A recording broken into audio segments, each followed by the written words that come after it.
बिस्मिल्लाहिर्रहमानिर्रहीम। अस्सलाम वालेकुम नाज़रीन, आप यूट्यूब चैनल देख रहे हैं। मैं इमरान ख़ान हूँ। सूरत जो है वो बहुत ही कशीदा है। कुछ चीज़ें, कुछ हक़ाइक़ मैं आपके सामने रखता हूँ अब, क्योंकि वीडियो सामने आ रही हैं। वो जो लोग अपने घरों में पहुँच रहे थे, जो लोग ज़ख्मी थे, जिनके हाथों में मोबाइल फ़ोन से, वो जब पहुँचे हैं उन्होंने दोबारा जाकर अपने मोबाइल फ़ोन चार्ज किए, वीडियोज़ देखी, तो उसमें ऐसे मनाज़र सामने आ रहे हैं कि इंसान के रोंगटे खड़े हो जाएँ। उस रात को जो कुछ भी डी चौक में हुआ उसकी माजी में कोई मिसाल नहीं मिलती। लोग इसको जलियांवाला बाग वाले वाक़े के साथ, जहाँ जनरल डायर ने बहुत सारे लोगों को घेर कर मारा था, लोग एहतजाज कर रहे थे, चारों तरफ से घेर कर जनरल डायर ने लोगों के ऊपर गोली चलाने का ऑर्डर दे दिया था। तारीख़ में ऐसा दूसरा कोई वाक़या नहीं मिलता। और इस वाक़े को लोग उसके साथ तशबीह दे रहे हैं कि बहुत सारे लोगों को गोलियां लगी हैं। जो सहाफ़ी वहाँ पे मौजूद थे उनका ये कहना है कि लोगों के पीछे भाग भाग कर उनको मारा गया है और लोग अपनी जान बचाते फिर रहे थे। और कुछ इंटरव्यूज़ तो अब ऐसे सामने आए जिसमें लोग ये बता रहे हैं कि जिसको गोली लगती थी उसका जिस्म का वो हिस्सा ही फट जाता था, यानी बहुत हैवी फायरिंग हो रही थी। उमर अयूब ने हथियार के बारे में बताया, क्योंकि एक स्नाइपर राइफल वहाँ पे जो एहतजाज करने वाले हैं उन्होंने एक स्नाइपर को पकड़ा था और उसके पास स्नाइपर राइफल मौजूद थी। उमर अयूब ने कहा कि रेमिंगटन 700 कैलिबर 308, ये जो 308 है ये कैलिबर G3 का कैलिबर भी यही होता है और ये हंटिंग राइफल्स भी होती हैं। और इन राइफल्स को जो स्नाइपर्स हैं वो इस्तेमाल करते हैं जंगों में 1 किलोमीटर तक हिट करने के लिए, यानी 500 मीटर से लेके अगर कोई 1 किलोमीटर तक कोई शख्स है तो उसको हिट करने के लिए ये बेहतरीन टारगेट शूटिंग की राइफल होती है, जो कि दहशतगर्दी की जंग में इस्तेमाल होते हैं। ये वेपन सिक्योरिटी इदारों ने तहरीक इंसाफ के वर्कर्स के खिलाफ वही हथियार इस्तेमाल किए हैं। इसकी स्पीड 741 मीटर फी सेकंड है। अमेरिका की मशीन गन से रैपिड फायरिंग की गई है, ये भी जनाब उमर अयूब साहब ने कहा है। अब ये जो मनाजिर सामने आ रहे हैं नाजरीन, इन्होंने पूरे पाकिस्तान में नहीं पूरी दुनिया में भौचाल खड़ा कर दिया है। दुनिया के कई मगरबी ममालिक की असम्बलीज के अंदर, उनकी जो पार्लियामेंट्स हैं उनके अंदर इसके ऊपर आवाज़ उठाई जा रही है। जो यूरोपीय मीडिया है वो इसके ऊपर आवाज़ उठा रहा है, अमेरिका में इसके ऊपर आवाज़ उठाई जा रही है, ओवरसीज़ पाकिस्तानी इसके खिलाफ भरपूर अंदाज में आवाज़ उठा रहे हैं। लेकिन अगर कोई इसमें कुछ नहीं कर पा रहा तो वो पाकिस्तान तहरीक इंसाफ की क़यादत है। पाकिस्तान तहरीक इंसाफ की क़यादत, यानी इमरान खान साहब का मुझे अच्छी तरह याद है कि एक ज़िले शाह था, एक ज़िले शाह की वो जांबक हुआ और उसके बाद इमरान खान साहब ने लेने के देने पड़ गए थे सबको। इमरान खान साहब ने आज तक कोई ऐसी तकरीर नहीं की जिसमें उन्होंने ज़िले शाह का जिक्र नहीं किया। वो जेल से भी ज़िले शाह का जिक्र करते हैं नाम लेके। अरशद शरीफ और ज़िले शाह इन दोनों का तस्करा ज़रूर करते हैं। इमरान खान कहते हैं खून ज़ाया नहीं होना चाहिए और इमरान खान अपने आदमी के साथ होने वाला जो डैमेज या नुकसान है उसके ऊपर एक कदम भी पीछे नहीं हटता। ये इमरान खान की सोच है। जब एक ज़िले शाह को लेकर इमरान खान ने यह किया था तो यहां तो बहुत सारे ज़िले शाह हैं, या तो इमरान खान साहब के बहुत सारे दीवाने हैं।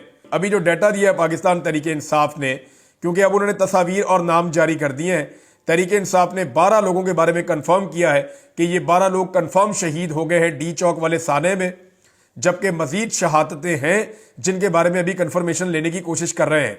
बाकायदा प्रेस कॉन्फ्रेंस करके तहरीक इंसाफ ने बताया तारिक खान शहीद शांगला से, ताजदीन शहीद चारसद्दा से, मोहम्मद इलियास औरकजई शहीद कोहाट से, इमरान अब्बासी शहीद ये मरी से, और अब्दुल कादिर शहीद ये एबटाबाद से, मुबीन मलिक शहीद एबटाबाद से, अहमद वली मोहम्मद शहीद पशीन से, अब्दुल रशीद शहीद और ये जनाब किला सैफुल्ला से, मलक सदर अली शहीद मर्दान से, मोहम्मद अली शहीद ये भी कोई खैबर पख्तूनख्वा का इलाका है, सरदार शफीक खान शहीद डेरा गादी खान से, और अनीस सत्ती शहीद और ये कोटली से जी और मरी से।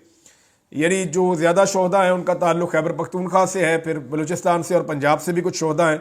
मरी के अंदर बताया जा रहा है कि 2 डेड बॉडीज़ जो हैं वो मरी में गई हैं। अब तक की इतला के मुताबिक ये 12 पाकिस्तान तहरीक इंसाफ ने कन्फर्म किए और तहरीक इंसाफ का ये दावा है कि इतने लोग नहीं हैं, लाशें इससे ज़्यादा हैं। जो इंटरनेशनल मीडिया है, जितने इंडिपेंडेंट जर्नलिस्ट हैं जो वहाँ पे काम कर रहे हैं, स्पेशली मैं सल्यूट करूँगा उन तमाम सहाफ़ियों को जो किसी चैनल के साथ भी वाबस्ता नहीं है, लेकिन वो सिटीज़न जर्नलिज्म करते हुए सोशल मीडिया के ऊपर इसकी तफसीलात शेयर कर रहे हैं। अभी एक सहाफ़ी हैं उबैद साहब, उन्होंने जो तफसीलात शेयर की वो मैं आपको ज़रूर बताना चाहूँगा। सहाफ़ी उबैद भट्टी साहब ने जनाब इसके ऊपर एक इन्वेस्टिगेटिव रिपोर्ट बनाई है। वो ये कहते हैं कि ब्लू एरिया जहां गुज़िश्ता रात बर्बरियत से भरपूर ऑपरेशन किया गया, सारा इलाका चंद घंटों में मुकम्मल साफ सुथरा कर दिया गया।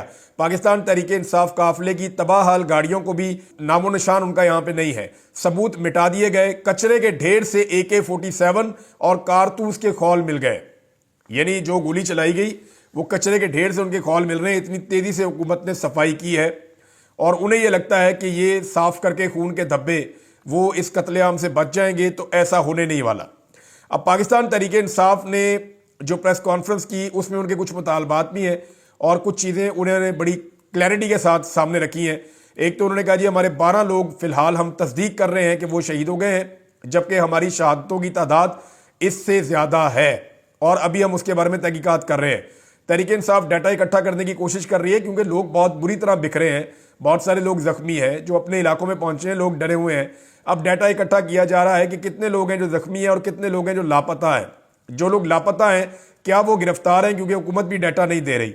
लापता लोग या तो गिरफ्तार होंगे या फिर वो शहीद हो चुके हैं, उनकी लाश छुपाई जा चुकी है, क्योंकि बार बार पाकिस्तान तहरीक इंसाफ के लोग ये कह रहे हैं कि यहाँ पे बहुत सारी लाशें थी, हमें समझ नहीं आ रही कि वो लाशें कहाँ गई और वो लाशें उठाकर कौन ले गया। ये वहाँ पे जो नौजवान मौजूद थे, जो सहाफ़ी मौजूद थे, वो भी ऐसी ही बातें कर रहे हैं।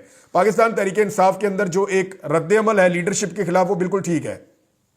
मैंने मुकम्मल तस्दीक हासिल की है, बहुत सारे सहाफ़ियों से और ऐनी शाहिदीन से बात की है और अब मैं आपके सामने हकायक रख देता हूँ। अली अमीन गंडापुर साहब लोगों को क्या कहकर लेकर गए थे, आपको याद है? वो ये कहते थे कि हम नहीं आएंगे तो हमारा जनाजा पढ़ लेना, हमने नहीं आना डी चौक से। यानी अली अमीन गंडापुर को यह पता था कि डी चौक पे गोलियां मार के कत्ल कर दिया जाएगा। उन्होंने कारकुनों को जज्बाती खिताब के अंदर इस बात के लिए ज़हनी तौर पे तैयार किया कि हम मरने के लिए जा रहे हैं और ख़ुद भी कफन पहन लिया और लोगों को भी कफन पहना दिए। अब अली अमीन गंडापुर साहब और बुशरा बीबी लेकर कारकुनों को निकले। रास्ते में बुशरा बीबी ने दावा किया कि मैं अकेली भी रह गई तो मैं वहीं पर रहूंगी, आपने मेरा साथ देना है, आप गैरतमंद हैं। अब वो पश्तून तो गैरतमंद थे, वो तो वहाँ खड़े हो गए, उन्होंने तो गोलियां भी खा ली। अली अमीन गंडापुर जो मरने का दावा करके गए थे, अली अमीन गंडापुर नहीं खड़े हुए, वो बुशरा बीबी को लेके वहां से निकल गए। और वो मैंने वीडियो देखी है, उसके अंदर जो बेचारे नौजवान वहां पे खड़े थे, अपनी जान कुर्बान कर रहे थे, वो इनकी गाड़ी को पत्थर मार रहे थे, इनकी गाड़ी को हाथ मार रहे थे, इनके ऊपर लानत भेज रहे थे कि तुम हमें छोड़कर यहां भाग रहे हो, और हमें यहां मौत के मुंह में छोड़कर तुम भाग रहे हो, तुमने तो हमारे साथ खड़े होना था, हम तो तुम्हारे साथ चलकर आए थे, तुमने तो क़यादत करनी थी। आप एक बात पे गौर करें नाज़रीन, एक बंदा ऐसा नहीं है, MPA, MNA, सेनेटर या पार्टी का कोई ओहदेदार जिसे गोली लगी हो, एक बंदा ऐसा नहीं है। और भाई किसी बंदे को गोली लगती, किसी इंपॉर्टेंट आदमी को रोला तो डलता, ये सारे वक्त से पहले ही भाग गए। अब शेर अफजल मरवत साहब का स्टेटमेंट आया जी, सलमानी टोपी तो नहीं पहनी हुई थी अली अमीन गंडापुर ने या बुशरा बीबी ने कि वो गायब हो जाते, भाई वो गोलियों के सामने नहीं ठहर सके, तो उन्होंने तो पता नहीं पहनी हुई थी या नहीं पहनी हुई थी। शेर अफजल मरवत साहब के पास जरूर थी सलमानी टोपी, क्योंकि एक मखसूस वक्त के बाद वो वहां किसी को दिखाई नहीं दिए। मैंने मल्टीपल लोगों से पूछा कि जी वो वहां पे थे, उन्होंने कहा जी नहीं वो वहां से चले गए थे, और बहुत सारे और लीडर भी वहां से लड़ के चले गए थे, क्योंकि कोई भी डी चौक नहीं जाना चाहता था। अली अमीन गंडापुर साहब ने डी चौक ना जाने की अपनी जिद एक मरतबा फिर पूरी की है। वो डी चौक तक नहीं पहुंचे, वो डी चौक से 1 किलोमीटर दूर रहे हैं, और वो 1 किलोमीटर दूर जो फासला है वहीं से फिर वो वापस निकले हैं और बुशरा बीबी को लेकर गए हैं। दावा ये कर रहे हैं कि मैं उनको नहीं छोड़ सकता था, वो गिरफ्तार हो सकती थी। अब मामला ये है कि बुशरा बीबी फिर बताएं ना कि उनको जबरदस्ती ले जाया गया। कल अली अमीन गंडापुर साहब ने पॉलिटिकल कमेटी की मीटिंग के अंदर जानबूझकर बुशरा बीबी को ट्रैप करने की कोशिश की, ये कहते हुए कि अब आप बताएं ना क्या मैं आपको जबरदस्ती लेकर गया था, तो उन्होंने इसका जवाब नहीं दिया। उन्होंने कहा यह बात मैं इमरान खान के सामने करूंगी, उन्हें यह बात करनी चाहिए। अब उनकी गिरफ्तारी की कोशिश कर रही है नैब, और वज़ीर आला हाउस भी गई है, और गिरफ्तार तो अल्टीमेटली उनको यह कर लेगा निज़ाम, क्योंकि अब मुझे कुछ चीज़ें बड़ी क्लियरली समझ आ गई हैं। क्योंकि देखें, ये एक लिमिट थी कि गोली नहीं चलाई जाएगी, लेकिन वो लिमिट अब क्रॉस हो गई है। इसका मतलब यह है कि पाकिस्तान का निज़ाम, पाकिस्तान की एस्टेब्लिशमेंट और पाकिस्तान की हुकूमत अब ये समझ चुके हैं कि किसी सूरत भी उन्होंने इमरान खान को नहीं आने देना। तो इमरान खान को रोकेंगे कैसे? अभी अमेरिका में एडमिनिस्ट्रेशन तब्दील होने जा रही है, उसकी तब्दीली से पहले पहले इन्हें कोई बड़ा खेल खेलना पड़ेगा, वरना इमरान खान इनको नहीं छोड़ेगा। इमरान खान जिसने एक कत्ल को लेकर आज तक इनका गला पकड़ा हुआ है, क्या वो इतने सारे कत्लों के बाद अपनी गिरफ्त छोड़ देगा? क्या वो इसका जवाब नहीं मांगेगा? इसका जवाब उन तमाम लोगों को देना पड़ेगा जिन्होंने ये कत्लेआम किया है। पाकिस्तान तहरीक इंसाफ जो है वो अजीबोगरीब किस्म के मुतालबात कर रही है। यानी कभी वो कहते हैं कि चीफ जस्टिस इसके ऊपर सो मोटो ले ले, भाई वो इख्तियार ही खत्म हो गया। ये जो आईनी तरमीम की उसके बाद कानून वगैरह इन्होंने पास किया, जो इन्होंने गेम डाल दी है, अब चीफ जस्टिस कहां ले सकते हैं सो मोटो नोटिस? अदालत तो इनके कंट्रोल में है और मुकम्मल कंट्रोल में है, आप अब कुछ भी नहीं कर सकते। अगर वो आपकी जमात पे पाबंदी लगाएंगे तो आईनी अदालत में मामला जाएगा, आप फारग है, आईनी अदालत आपके खिलाफ फैसला देगी। अगर वो गवर्नर राज लगाएंगे, आईनी अदालत में केस जाएगा, आईनी अदालत आपके खिलाफ फैसला देगी, आप बिल्कुल फारग है। अली अमीन गंडापुर को लोग जो हैं वो बहुत गुस्से में है उसके खिलाफ, और लोग ये कह रहे हैं कि बड़े बड़े दावे करके हमें ले गए और वहां से ये हमें छोड़कर भाग आए। अली अमीन गंडापुर ज्यादा कुछ ना करते, 2 लाशें अपनी गाड़ी में उठा लाते या जख्मियों को अपनी गाड़ी में डाल कर ले आते। कुछ तो अली अमीन गंडापुर ऐसा करते, अपने लोगों का उनके अंदर दर्द था तो वो रुकते, देखते कौन जख्मी हो रहा है, किसे गोली लग रही है। अली अमीन गंडापुर में शर्तिया आपको कहता हूं, ये पैदल चल के ऐसे जाता ना, गोली चलना बंद हो जाती, क्योंकि वजीर आला को गोली नहीं मारी जा सकती। मुझे नहीं लगता कि यह निजाम वजीर आला को गोली मार देता। वजीर आला को गोली मार देता तो बात ही खत्म हो जाती, फिर मामला कहीं से कहीं चला जाता। एक एमपीए, एक एमएनए, एक सेनेटर या एक कारकुन को गोली नहीं लगी और वहां से ये लोग भाग गए सारे के सारे। कारकुनों को छोड़कर बेयारो मददगार भाई लाशें ही उठा लेते उनकी, वहां से कम से कम पैरा ही दे देते। एक बंदे का पोस्टमार्टम रिपोर्ट नहीं है इनके पास अभी तक, और कोई कानूनी रास्ता इन्होंने अभी तक इख्तियार नहीं किया। किसी अदालत में दरखास्त नहीं डाली, किसी पुलिस स्टेशन में इन्होंने दरखास्त नहीं दी, किसी जगह पे किसी किस्म का इन्होंने अपना कानूनी मौकफ नहीं अपनाया। तारुल कादरी साहब के 14 बंदे शहीद हुए थे, उस वक्त भी नून लीग की हुकूमत थी, छोटी सी उनकी जमात है, लेकिन उन्होंने कानूनी एक दायरा खींच दिया था पहले दिन ही कि जनाब अपनी दरखास्त जरूर जमा करवा दें, एफआईआर हो या ना हो, आप अपनी कार्रवाई जरूर शुरू करवा दें, आप थाने कचहरी इन चीजों पे जाएं जरूर, चाहे कार्रवाई हो या ना हो। पाकिस्तान तहरीक इंसाफ के वकला ने क्या किया? अभी तक कख नहीं किया, कोई कार्रवाई नहीं कर रहे। हो सकता है कि इस वीलॉग के बाद किसी को गैरत आ जाए, लेकिन अभी तक तो बेगैरती का कंबल ओढ़ा हुआ है। मुझे इसलिए गुस्सा चढ़ रहा है कि आम आदमी यार उसको मरने के लिए छोड़ दिया, आप लोग जाके अपने नरम बिस्तरों के ऊपर सो गए, आप लोग जाके अपने अयाशी वाले खाने खा रहे हैं और आपके चेहरों के ऊपर मुस्कुराहटें दोबारा खत्म नहीं हो रही। मैं कुछ ऐसी चीजें जानता हूं कि जिनको अगर मैं यहां बताऊंगा तो पाकिस्तान तहरीक इंसाफ के अंदर लोग और नाराज हो जाएंगे। लेकिन एक चीज और है, जुडिशियल इंक्वायरी का मुतालबा किया तहरीक इंसाफ ने। कैसे होगी इंक्वायरी? अब कौन देगा उसमें बयान? अब कैसे आप करेंगे? ये आपको अभी करना है, जो करना है अभी करना है, आप इसको आगे नहीं लेकर जा सकते। अभी डॉक्टर्स भी गवाही दे देंगे, बाद में मैनेज हो जाएंगे। अभी यानी शाहिदीन गवाही दे देंगे, बाद में मैनेज हो जाएंगे।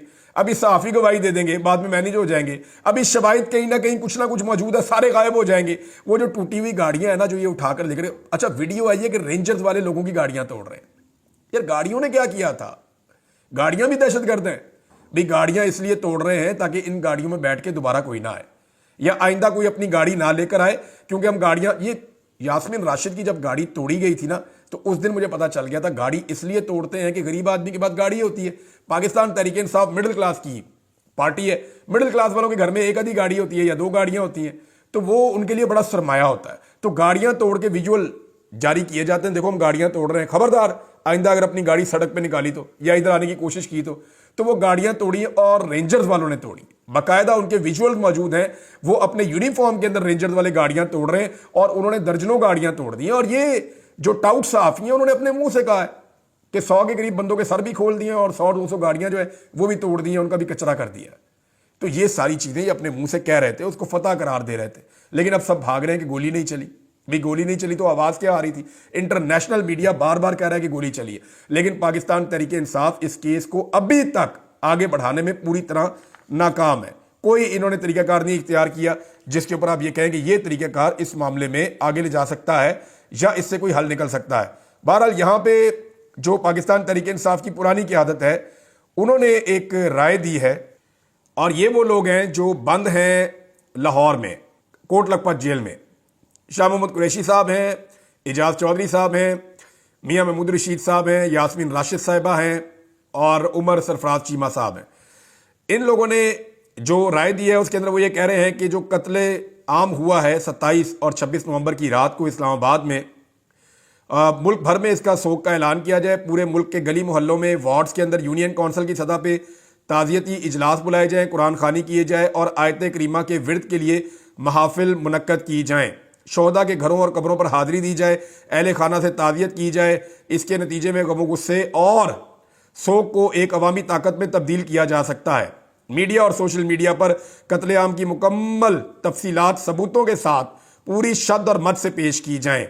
शोहदा का फंड कायम किया जाए। बानी तहरीक की इजाज़त से मशरूत है ये चीज़, अगर फंड कायम करना है तो। ये शाह महमूद कुरैशी साहब ने और बाकी सारे लोगों ने, जो मैंने आपको नाम लिए अभी, एजाज चौधरी साहब हैं, मियां महमूद रशीद साहब हैं, यास्मीन राशिद साहब हैं, उमर सरफराज चीमा साहब हैं, इन सब लोगों ने ये राय दी है। इस राय का एहतराम होना चाहिए। ये पाकिस्तान तहरीक इंसाफ की वो क़यादत है जो इस वक्त भी जाली केसों के अंदर जेलों के अंदर बंद है और बाहर नहीं निकल पा रहा है। अब जी सो मोटो नोटिस का तो इख्तियार ही नहीं है अदालत के पास, ये आप क्यों मांग रहे हैं? जुडिशल कमीशन की इंक्वायरी, अब इस मामले में ना एस्टेब्लिशमेंट शामिल है, ये सारे मामले के अंदर बाकायदा शामिल है। शहबाज शरीफ ने अपने मुंह से कहा और सब अपने मुंह से जानबूझ के एस्टेब्लिशमेंट को इसके अंदर रख रहे हैं ताकि कल को हम ना फंसे। और एस्टेब्लिशमेंट जिस भी मामले में शामिल होती है उसकी कोई इंक्वायरी नहीं होती, और अगर उसकी इंक्वायरी हो भी जाए तो हमीदुर रहमान कमीशन की रिपोर्ट की तरह उसकी रिपोर्ट कभी भी सामने नहीं आती, और इस चीज़ की रिपोर्ट भी सामने नहीं आएगी। ये पाकिस्तान तहरीक इंसाफ को अदालतों में जाकर पूरी ताकत के साथ सड़कों पर अवाम में बयानियां ले जाकर इस मामले को लड़ना पड़ेगा। लेकिन इमरान खान के अवाम इमरान खान के साथ खड़े हुए, इमरान खान के लोगों ने इमरान खान के साथ वफादारी की, लेकिन इमरान खान ने जिनको लीडर बनाया, इमरान खान ने जिनको ओहदे दिए, इमरान खान ने जिनको मसनदों के ऊपर बिठाया, उन्होंने इमरान खान के साथ भी वफादारी नहीं की, और इमरान खान के जो वफादार उनके साथ गए थे उनके साथ भी वफादारी नहीं की, बल्कि उन्हें अकेला छोड़ दिया, मरने के बाद भी अकेला छोड़ दिया। कौन है जो उनके घरों में जा रहा है? अब तक तो कोई नजर नहीं आ रहा। अभी सलमान अकबर राजा साहब की एक तस्वीर देखी है मैंने, वो एक कब्र के ऊपर खड़े हैं, उनके अंदर कुछ इंसानियत बाकी है।